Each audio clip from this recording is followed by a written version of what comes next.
सुप्रिय नामक एक बड़ा धर्मात्मा और सदाचारी वैश्य था। वह भगवान शिव का अनन्य भक्त था। वह निरंतर उनकी आराधना, पूजन और ध्यान में तल्लीन रहता था। अपने सारे कार्य वह भगवान शिव को अर्पित करके करता था। मन, वचन, कर्म से वह पूर्णतः शिवार्चन में ही तल्लीन रहता था। उसकी इस शिव भक्ति से दारुक नामक एक राक्षस बहुत क्रुद्ध रहता था।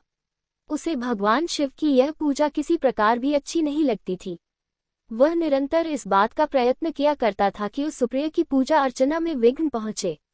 एक बार सुप्रिय नौक पर सवार होकर कहीं जा रहा था। उस दुष्ट राक्षस दारुक ने यह उपयुक्त अवसर देखकर नौक पर आक्रमण कर दिया। उसने नौक में सवार सभी यात्रियों को पकड़कर अपनी राजधानी में ले जाकर कैद कर लिया।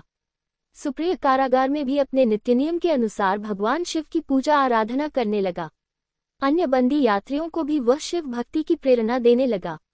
दारुक ने जब अपने सेवकों से सुप्रिय के विषय में ये समाचार सुना तब वह अत्यंत क्रुद्ध होकर उस कारागार में आ पहुंचा।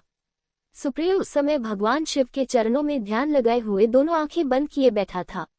उस राक्षस ने उसकी यह मुद्रा देखकर अत्यंत भीषण स्वर में उसे डांटते हुए कहा, अरे दुष्ट वैश्य, तू आंखें बंद कर इस समय यहाँ कौन से उपद्रव और षड्यंत्र करने की बातें सोच रहा है। उसके ये कहने पर भी धर्मात्मा शिवभक्त सुप्रिय की समाधि भंग नहीं हुई। अब तो वह दारुक राक्षस क्रोध से एकदम पागल हो उठा। उसने तत्काल अपने अनुचरों को सुप्रिय तथा अन्य सभी बंदियों को मार डालने का आदेश दे दिया। सुप्रिय उसके इस आदेश से जरा भी विचलित और भयभीत नहीं हुआ।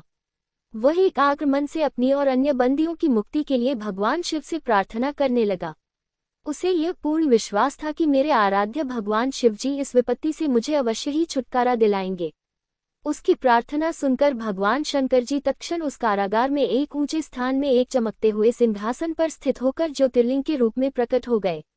उन्होंने इस प्रकार सुप्रिय को दर्शन देकर उसे अपना पाशुपत अस्त्र भी प्रदान किया। इस अस्त्र से राक्षस दारुक तथा उसके सहायक का वध करके सुप्रिय शिवधाम को चला गया। भगवान शिव के आदेशानुसार ही इस ज्योतिर्लिंग का नाम नागेश्वर पड़ा।